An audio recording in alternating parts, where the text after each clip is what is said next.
Wonderful. Well done. Hey, everybody, Gulager, right? We've also got John Gulager, his son, Diana Gulager, I'm going to assume is your daughter. No? I don't. I missed that introduction. And Cassie Shea Watson from Feast 2 and 3, 2 or 3. I apologize, I'm sorry. Everybody, have a seat. Ooh. Can you check the lights back up here? It's a little dark. It's just a little dark. All right, so this is definitely going to be an interesting panel since everybody, it's from many different facets, but, obviously the one who started this whole shebang is Clue, who's sitting to my left. So based on those clips, you've been in about 7,000 movies, roughly.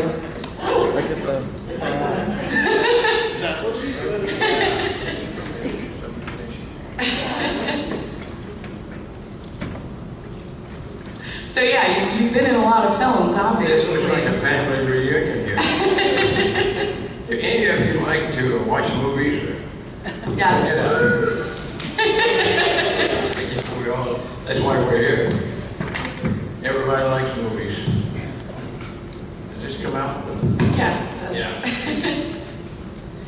So yeah, obviously, I guess we'll start with a very basic question. Obviously, you've been in movies. John is a filmmaker. John, did you get a lot of inspiration from what your dad was doing? Is that what got you into filmmaking, or how did this all come about? Your obsession with filmmaking, John? Oh, well, Dad's obsessed with filmmaking, and the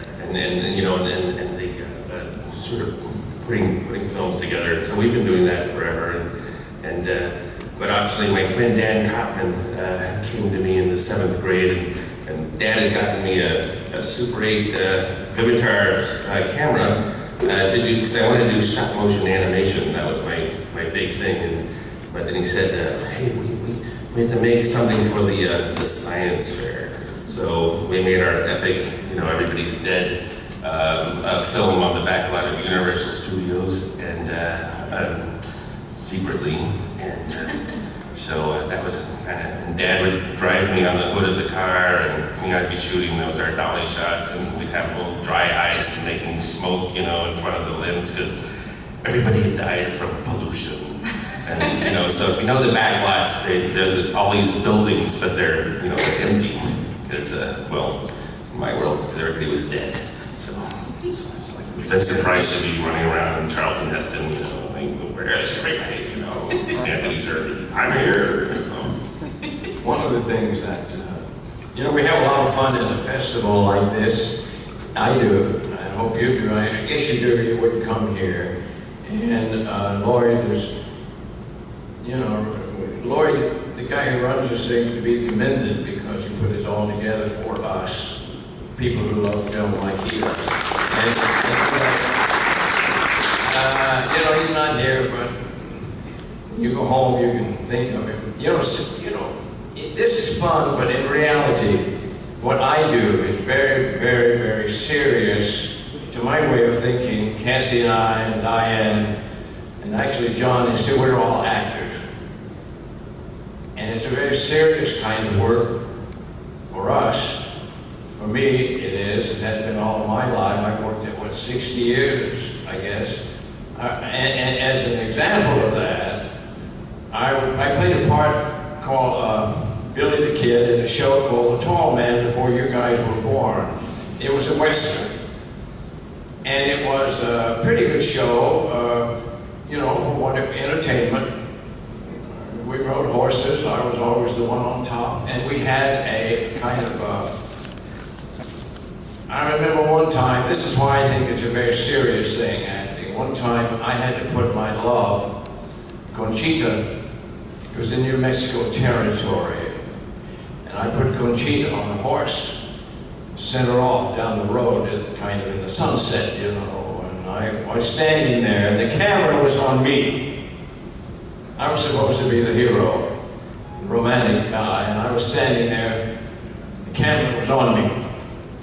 I was trying to feel like Errol Flynn, and I was looking at that horse, got about 10 yards down the road, and the horse would... I knew they would cut, and they didn't.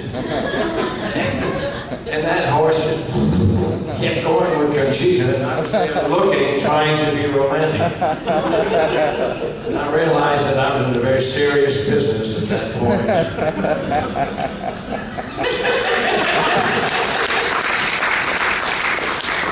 Well, one thing I definitely love to talk about, obviously, something that connects everybody on this panel is the film Feast. I really love it. That was a very original film, very original.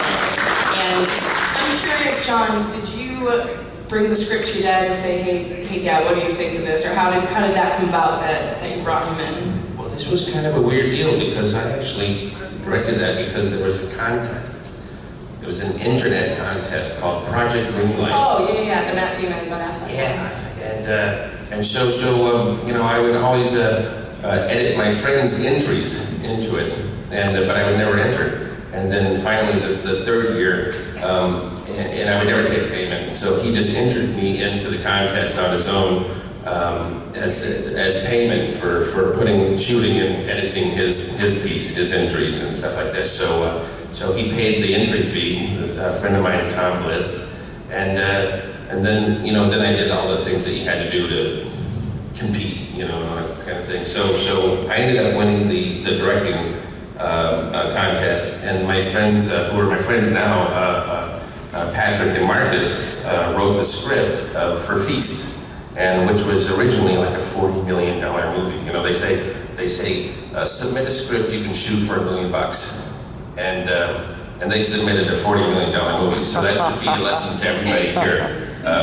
Don't follow the rules, and because they won that. So then, so the prize basically though is making the movie, and that was my first foray into sort of professional filmmaking. When everybody kind of chimes in and does stuff, and so I said I wanted my dad, and they go like, can't just have your family, Do you know who my dad is?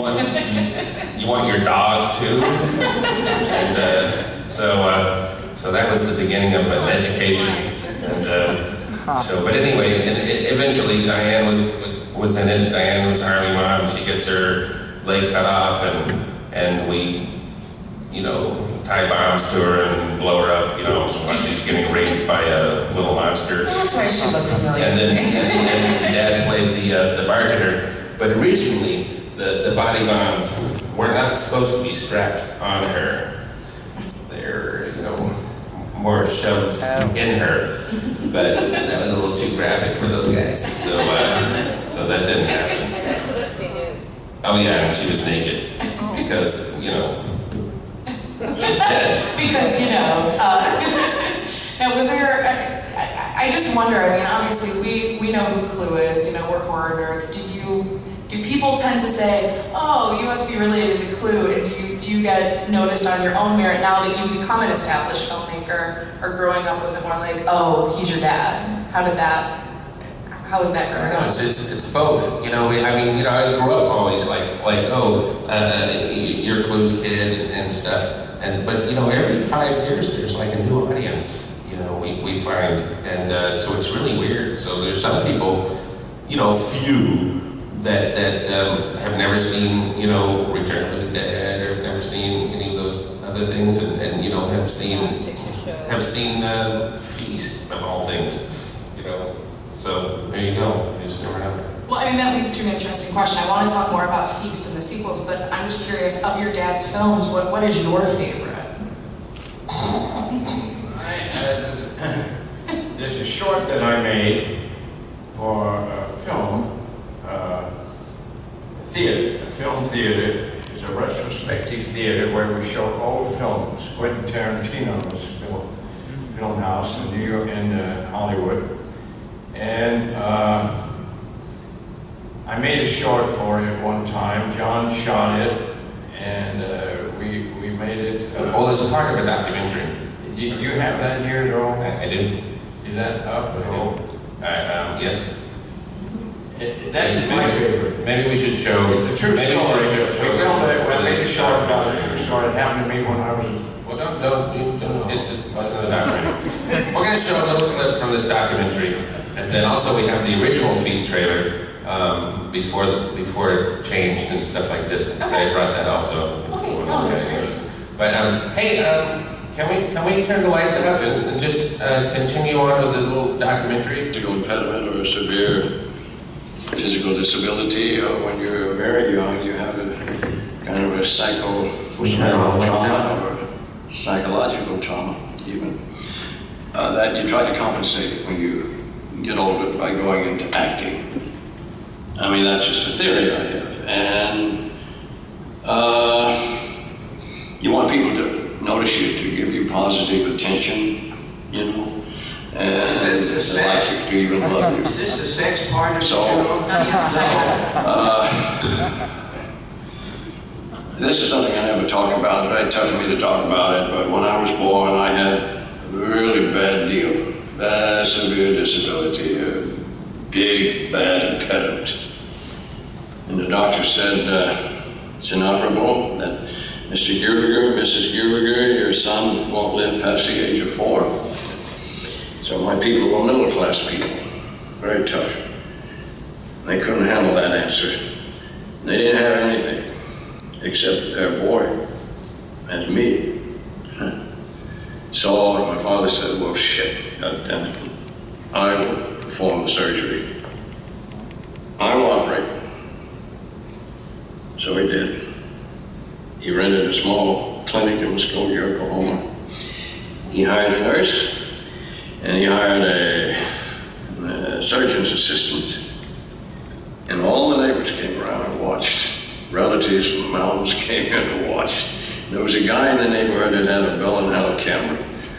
One of the roll-up things, whole movie deal. He said, Mr. Gulager, could I film the operation? And my father said, well, I don't see why not. Shit, come on down. Everybody else is down here. Yeah, so he came down and filmed the surgery. About a year ago,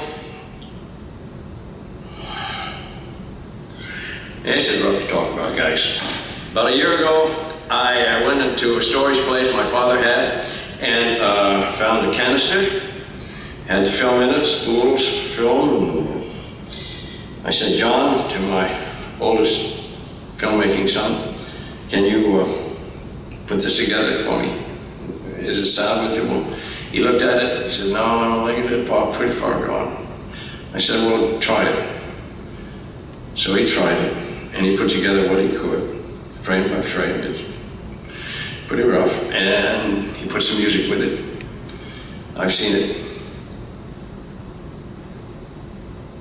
Well, let's just look at it, okay? Adam, can you roll it?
If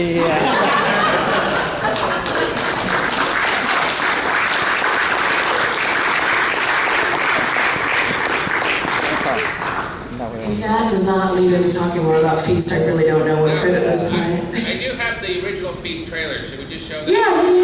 Yeah. Go ahead and show the So trailer. let's go ahead and play again and unpause, as they say, like unsweet tea. So and then you know we have to turn the lights on or something like that. But this is the original one before. All right, guys, you can hit pause. Like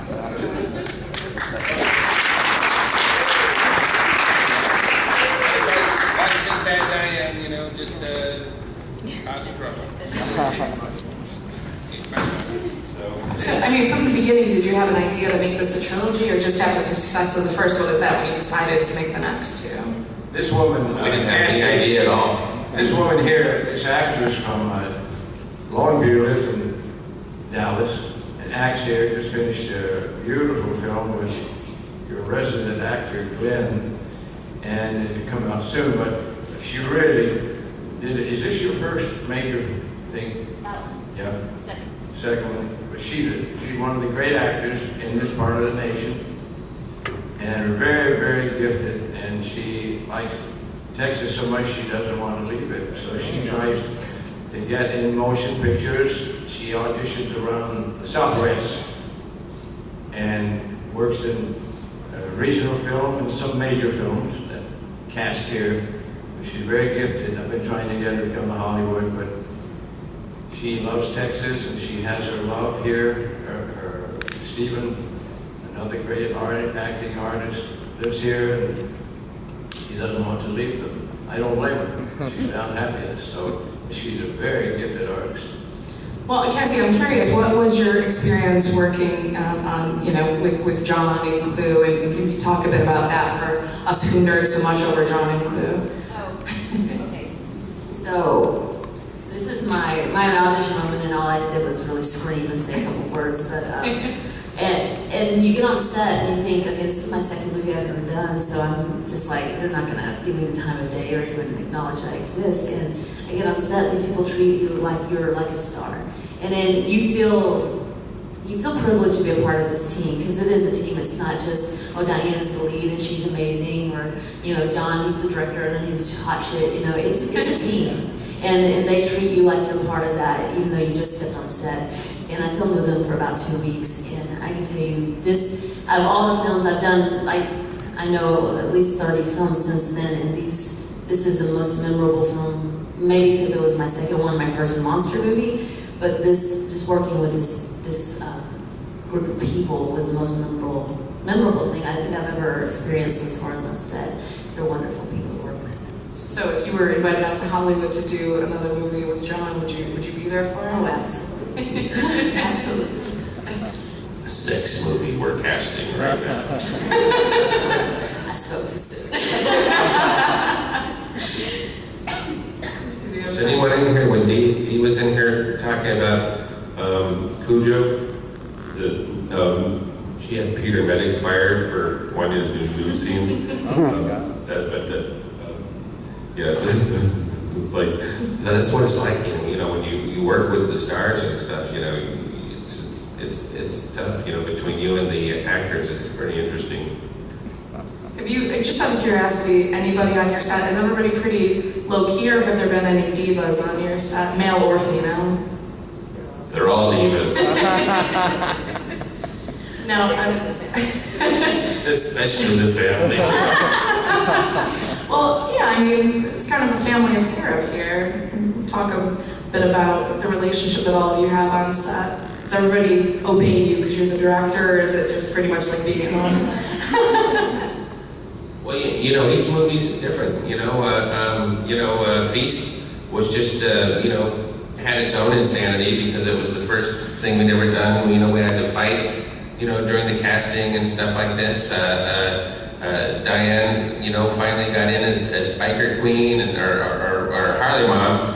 And then Marcus and Patrick and I would just keep making up extra little parts for her character. Because originally, she isn't blown up and she isn't, dragged out by the monsters and all of that kind of stuff. And so we would just keep making her part bigger and bigger and bigger until finally, even though she's dead, she's throughout the whole movie. And and the same with Dad.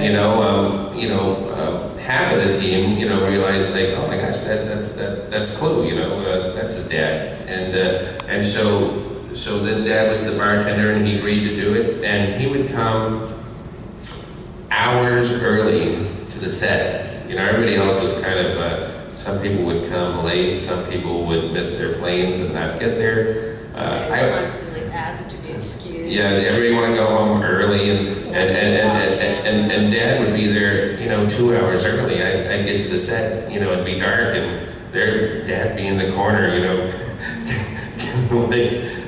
there. And, so that's I don't know, everybody approaches it differently, Clue, I'm curious, what do you think of your son as a director? He's a great director, wouldn't you agree? Well, John hasn't had his major A-film opportunity yet. These people who know film as well as we do, we're all brothers here in this festival. We all love film, and they know what I'm talking about when I say the A-film and so forth. But there is a film now that is being written by his younger brother, Tom, and I like it. And I can't say anything about it, but I think they'll do it in the fall.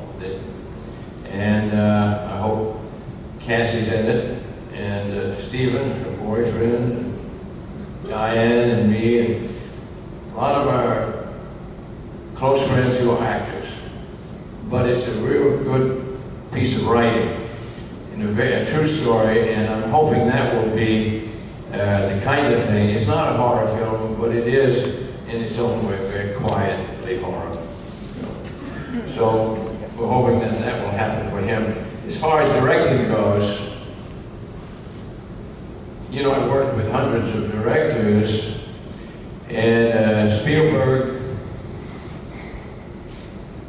did a film with me one time, one of his first, an hour show about death. He was just a young kid, maybe 19 or 20, and I don't know how he made it, but it was a beautiful film about death. And I was a dying professional golfer. And I noticed now this is terrible to say, this is my boy, but I noticed a great similarity with the way Stephen directs and the way this guy directs, John. And thanks, Dad. I think that Stephen was brought up in the world of film in Hollywood. His mother owned a restaurant there. So he went to films every day, all of his life. And by the time he was 18, he knew the camera backwards. And he knew motion pictures, he knew timing, he knew lights. And when John was 10 years old, was shooting the camera and working big lights and sound, which is the most difficult of all the filmic arts, audio, as I'm sure those of you who work in film, a lot of you do, a lot of you are filmmakers, know what I'm talking about. And it's the most difficult thing we do, trying to balance the sound. If you have the great actors like Cassie and Stephen and Diane, and I'm very proud of John because I think he's going to be one of our major filmmakers, I hope. I enjoyed his other films. He just finished a zombie picture with Daryl Hannah, which is going to be on Halloween night on the Sci-Fi Channel. I'm going to watch it. John doesn't want me to. But I'm going to because I know there'll be some moments that I will treasure. And that's all a filmmaker like John can hope for. A few moments in each hour-and-a-half movie he makes. You guys are our brothers, and we know what you mean to us because it hurts. I almost cry sometimes. I'm an old guy, I cry in cold water. And when I see you guys walking around here and looking at these actors and directors and producers, that is very special to me. I I'm an old guy, and my heart breaks when I see you because that's what I was. I was you when I was your age. Film is my life, and it's your life, I know that.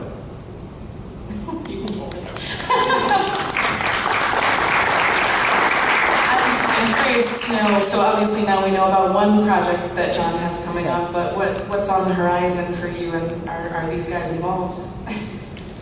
Oh, well, I did I did a movie for Sci-Fi Channel, and it's a zombie movie.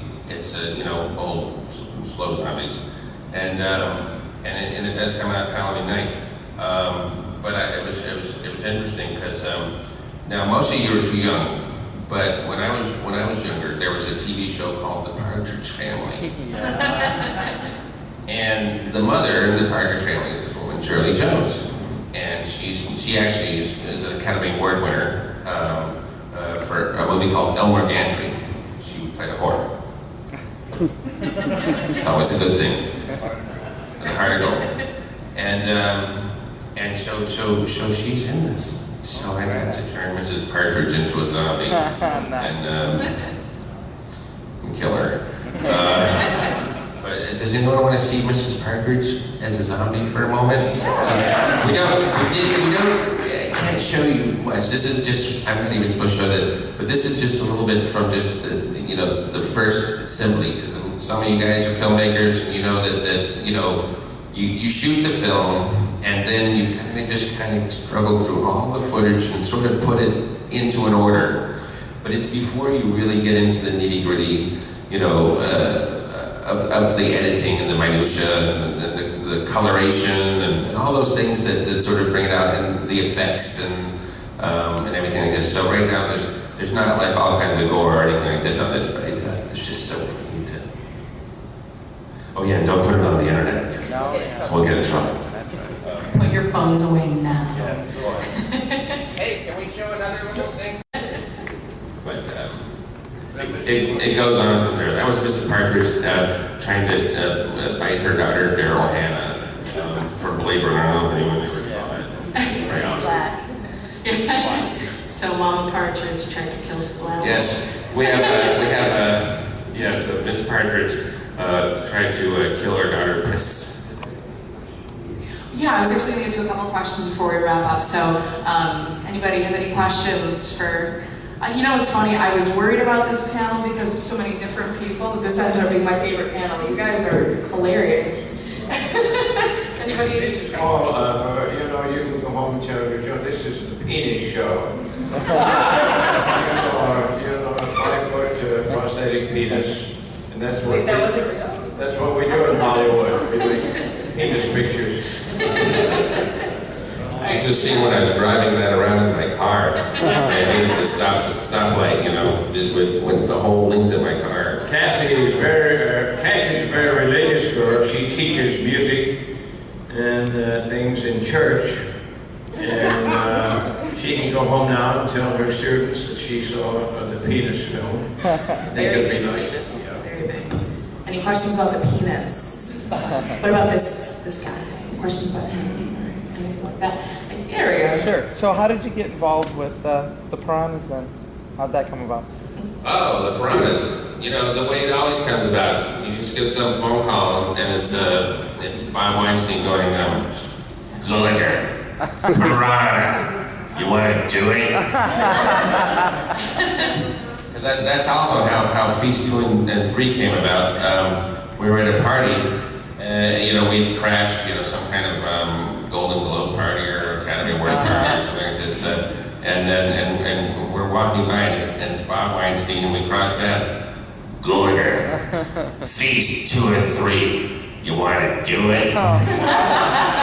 And that time I was just like, and Diane went, yes! So that's how we ended up doing Feast 2 and 3. So they thought you were. I wanted to say that I didn't think it meant we would get less money, because Feast 1 did pretty good. I think people liked it and everything, and I thought, oh cool, we'll be making... We'll make a bigger movie. They'll get behind it this time. I didn't know they were going to do back-to-back and less money and, you know, just the running gun thing. I mean, I loved getting to do it because they did not get into our business too much because it was so low budget, you know, but I didn't think it was going to be that when I said yes, but I'm glad we did it. I love those films.